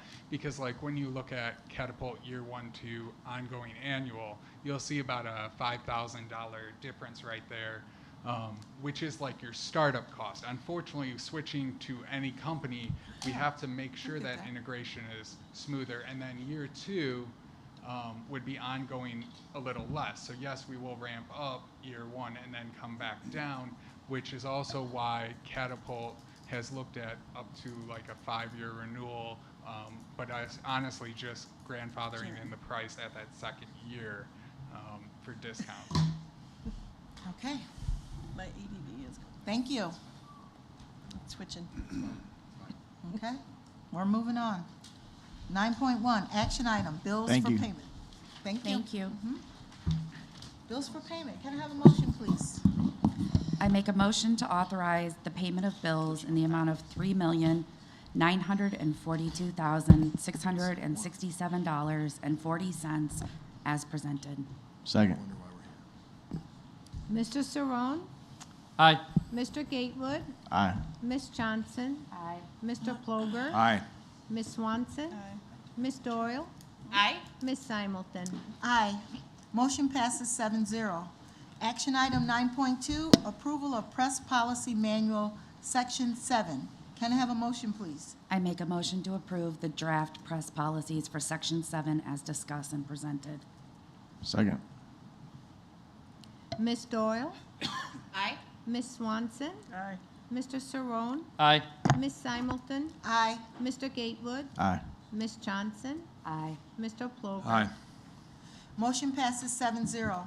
Action item 9.3, approval of building administrator contract. Can I have a motion, please? I make a motion to approve the building administrator contract as presented. Second.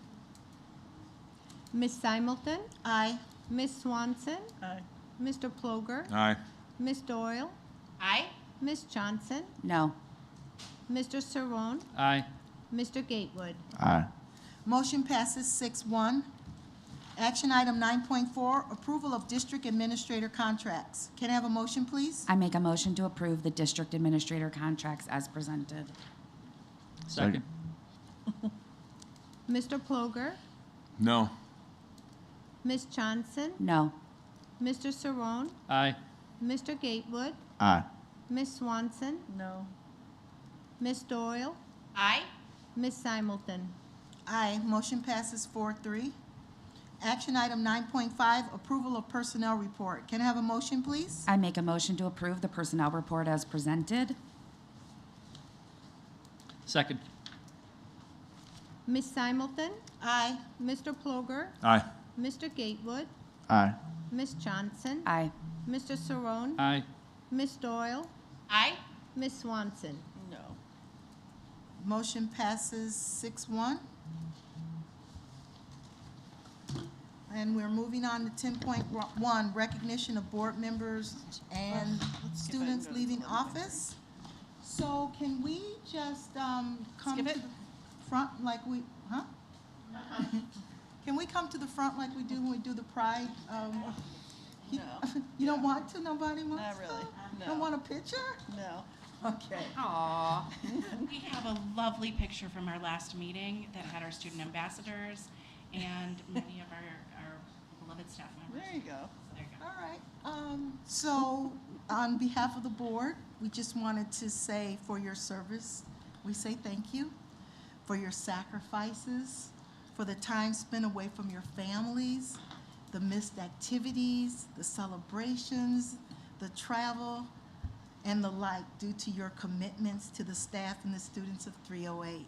The board offers a heartfelt thank you and our sincerest farewell as you transition from your board role. Again, thank you from the Board of Education. And we had something to give you.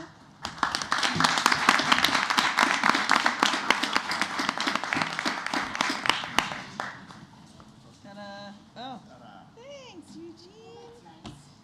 Aw. And then your turn for the... Has it been that long? I recognize one of them. All right. Oh my gosh. Now, Eugene is going to recognize the student ambassadors. I was hoping I didn't cry when I did this. No, I'm just kidding. But no, the student ambassador's role has really been, I think, the highlight for me. And as I said last year, you know, when you all are doing this, it's not about self-promotion. It's not even about serving yourselves, but it truly is about serving your peers and giving them a voice and providing the board with a student's perspective that really helps us to govern. And you're not only servant leaders, as I talked about last year, but you have grown and to be transformational in your leadership. And there's a book that I was reading. It's called The Effective Leadership Prototype for Modern Day, and the author states this. It says, transformational leadership is a calling, much more than a title. A transformational leader does not care about how she is called. She only cares about what she is called to do. And the both of you have been, the time that I've had the privilege to spend with both of you, the dedication that you have put in to make sure that you represented the student body has been exceptional. And you were not only seen and heard, but your voices demanded that this board, the administration, and the teachers to take action. So Anya and Caitlin, thank you for your commitment. Thank you for your courage to speak truth to power. And you've played a vital role that will not only shape the students of SD308, but your legacy has already reached beyond the walls to transform how student voice is incorporated in districts across the state of Illinois. So thank you for setting the standard and blazing a path for the future of SD308, student ambassadors, and the Superintendent Student Advisory Council. On behalf of the board, Dr. Sparlin and Dr. Waller, we know that this is only the beginning of how you will be transformational in every single environment that you will be in. Thank you so very much.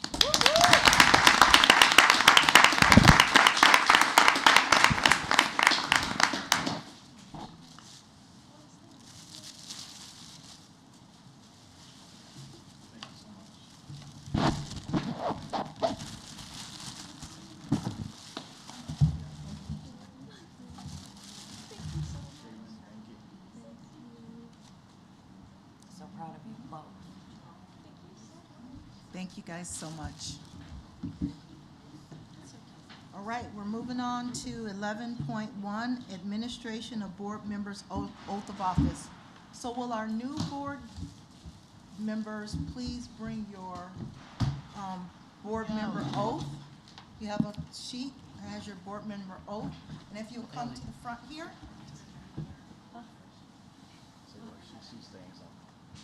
Oh, I'm sorry. Are you supposed to know she's asking you? Oh, I'm sorry. No, it's okay. We can go now, right? Yes, yes. Thank you. Let me Thank get out. you. Translations.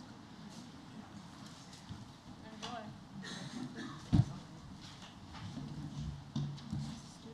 Do we all go around there?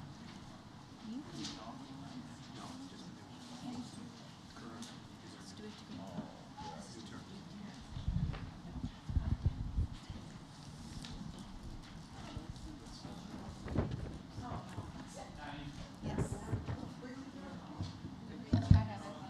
she's got them, she'll put them down. Okay. So we're going to read this together, okay? And where you insert your name, just speak it, and we'll read together. So let me start. Each school board member, Yeah, I'm going to have you do that. Each school board member, before taking his or her seat on the board, shall take the following oath of office. So if you'll raise your right hand, and we will read this together, and you'll insert your name. So let's read it together. Do solemnly affirm that I will faithfully discharge the duties of the office and the member of the Board of Education of Oswego Community Unit School District Number 308 in accordance with the Constitution of the United States, the Constitution of the State of Illinois, and the laws of the State of Illinois to the best of my abilities. I further affirm that I shall respect taxpayer interests by serving as a faithful protector of the school district's assets. I shall encourage and respect the free expression of opinion by my fellow board members and others who seek hearing before the board while respecting the privacy of students and employees. I shall recognize that a school board member has no legal authority as an individual and that decisions can be made only by a majority vote at a school board meeting. I shall abide by majority decisions of the school board while retaining the right to seek changes in such decisions through ethical and constructive channels. As part of the Board of Education, I shall accept the responsibility for my role in the equitable and quality of education of every student in school district. I shall foster with the board extensive participation of the community, formulate goals, define outcomes, and set the course for Oswego Community School District 308. I shall assist in establishing a structure and an environment designed to ensure all students have the opportunity to attain their maximum potential through a sound organizational framework. I shall strive to ensure a continuous assessment of student achievement and all conditions affecting the education of our children in compliance with state law. I shall serve as education's key advocate on behalf of students in our community schools or schools to advance the vision for Oswego Community School District 308. And I shall strive to work together with the district superintendent to lead the school district towards fulfilling the vision of the board has created, fostering excellence for every student in the areas of academic skills, knowledge, citizenship, and personal development. Welcome to the board, and welcome back to the board.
Oh, man.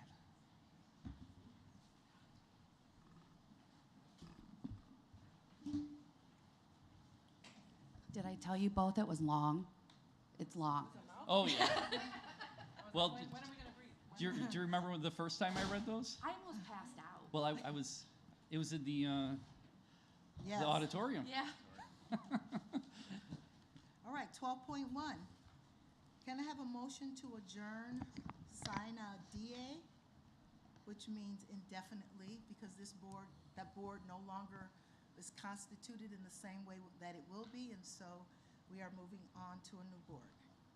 So can I have a motion to adjourn? Do you want me to say that? I make a motion to adjourn sine Sine die? sign, DA.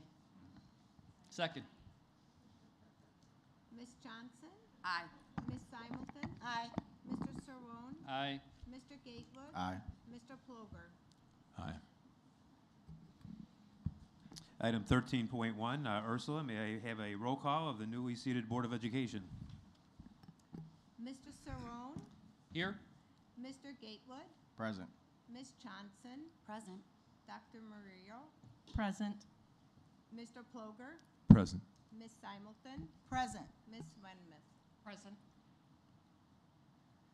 Can I have a motion to appoint the superintendent as president pro tem to preside over the election of the Board of Education president?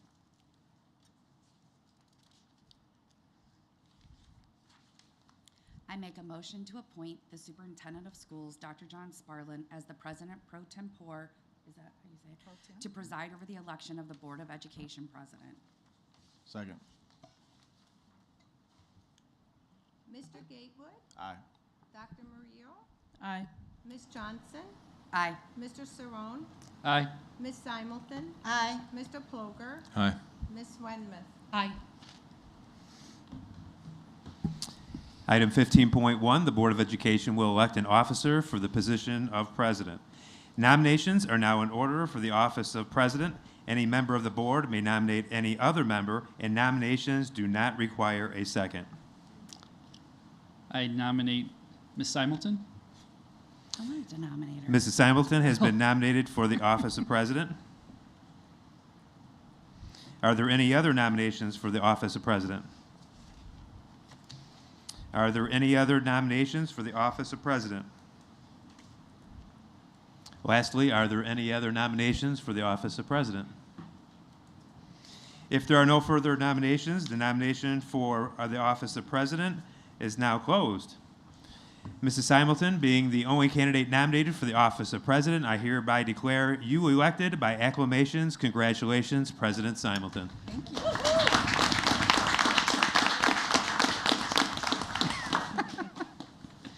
Okay. 15.2, the Board of Education will elect an officer for the position of Vice President. Nominations are now in order for office of Vice President.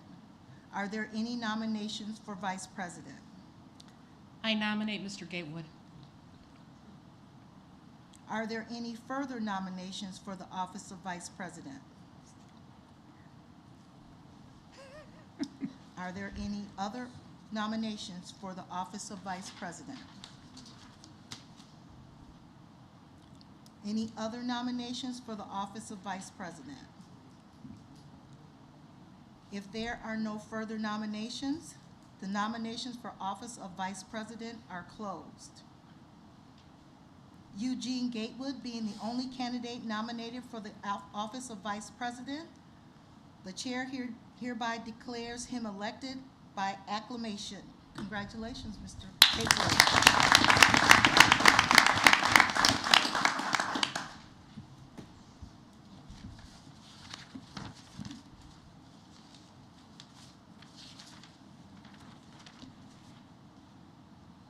15.3, the Board of Education will elect an officer for the position of secretary. Nominations are now in order for office of secretary. Are there any nominations for secretary? I would like to nominate Jared Ploger. Are there any further nominations for the office of secretary? Are there any other nominations for the office of secretary? Any other nominations for the office of secretary?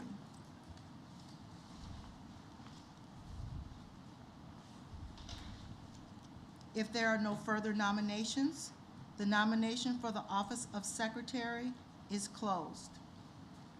Jared Ploger being the only candidate nominated for the office of secretary, the chair hereby declares him elected by acclamation.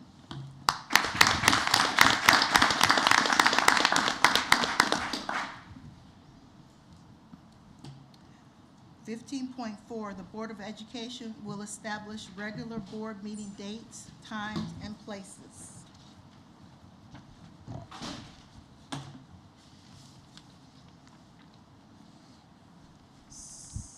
everyone had an opportunity to look at 15.4? Yes. Options for Monday meetings and options for Wednesday meetings? I am unable to do a Wednesday meeting.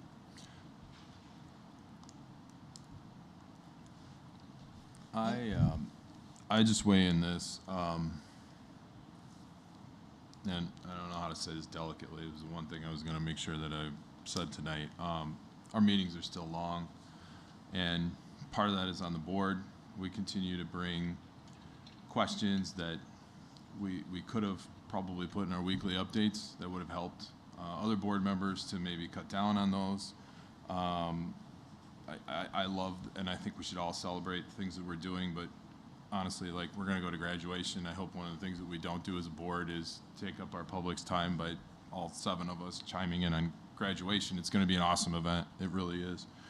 But we've got to figure out ways to cut down our time, and this is one of the things that we went to IASB and brought back information on how we could do that. And we as a board, the 2 new members, of course, excluded, have not done those things. I don't have faith in putting a long board meeting on a Wednesday, so I vehemently say we still have to do this on a Monday. I also would question if we've contacted and had any communication with other taxing bodies that we overlay. Maybe it's better to go to a Wednesday, but I would need to see that. And if not, it would be a change for anyone in the general public who wanted to make sure that they were hitting as many of the taxing bodies as they could. I understand that I don't like to just do things because we've done them forever. I agree with that assessment, but I also need, as a board member, to see that we've communicated with those outside taxing bodies and making it easier on our voters. So I strongly advise us to stay with the Monday meetings. The one thing I'll add I guess I'll say pro Wednesday meetings, and if we do stay Mondays, I want us to consider this, that for the climate and culture of our staff and for the administrators preparing for the meetings, most of the time, I mean, we get the information on Wednesdays, and so if we don't review it until Friday and send our questions in, then that means that every other weekend, pretty much, our district administrators are working all weekend to answer our questions and or preparing most of the day, Monday, well, it's just really Saturday and Sunday. And so I just want us to be mindful of that as well, because if it was on Wednesdays, then it could give them Monday, Tuesday, and even the day on Wednesday to prepare.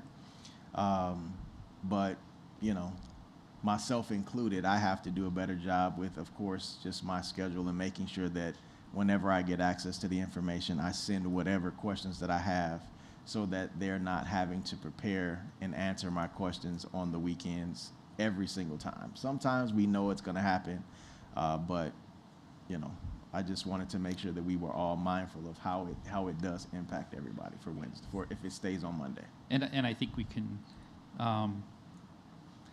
the fact that Jen's not available on Wednesday, I mean, it pretty much says that we're not going to do it on Wednesdays. Exactly. And nor should we. Oh, well.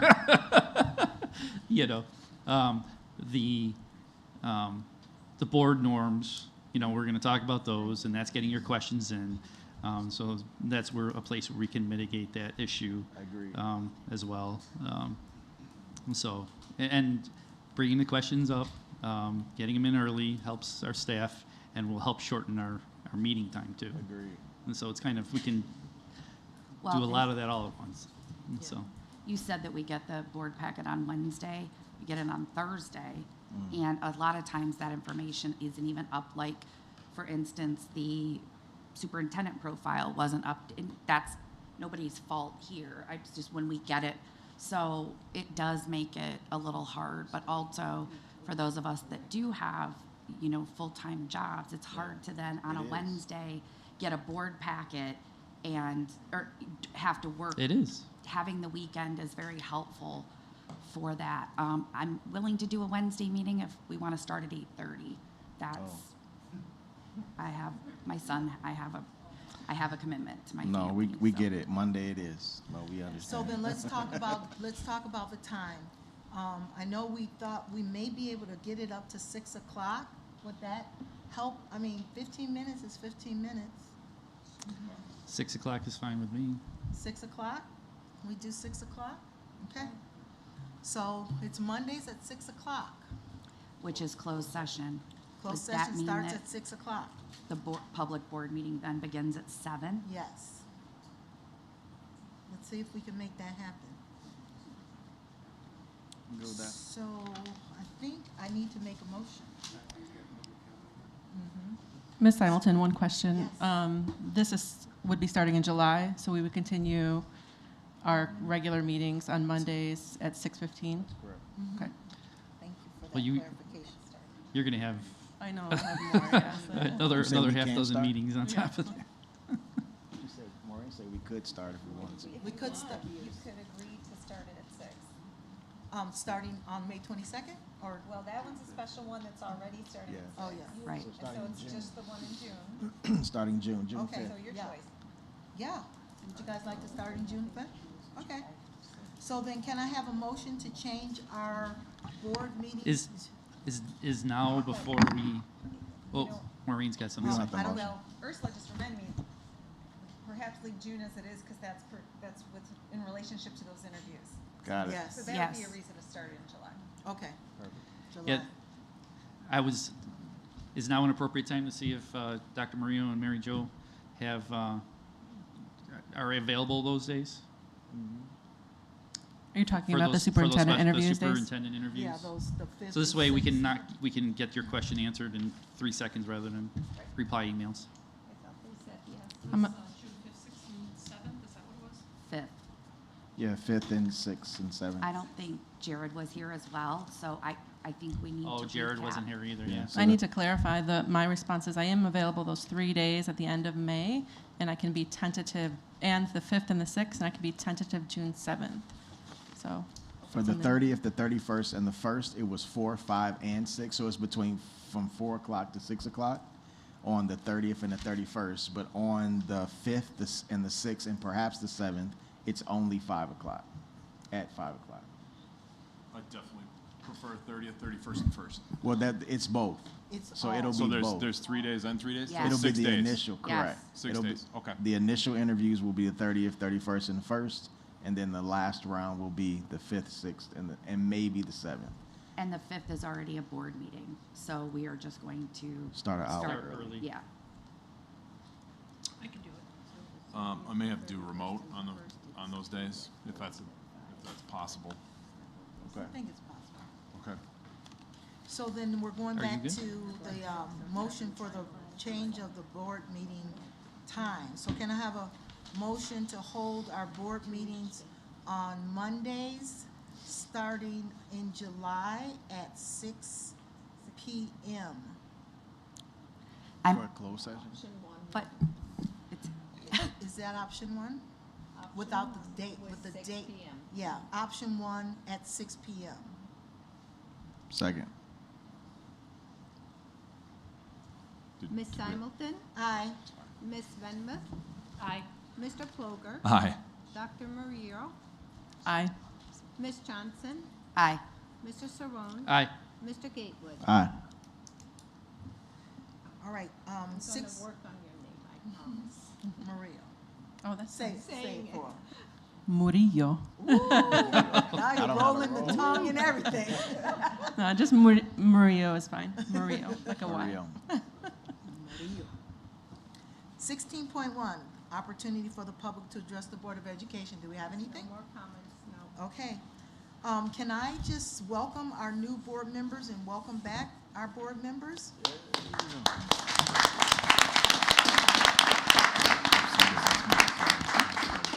To Amy and Mary Jo and Dominic and Jared, school board members' decisions affect positively or negatively the learning experiences, opportunities, and outcomes for generations of students.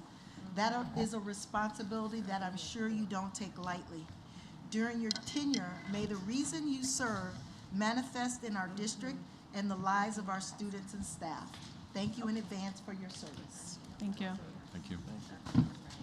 All right, 17.1, can I have a motion to adjourn? Make a motion to adjourn. All in favor? Aye.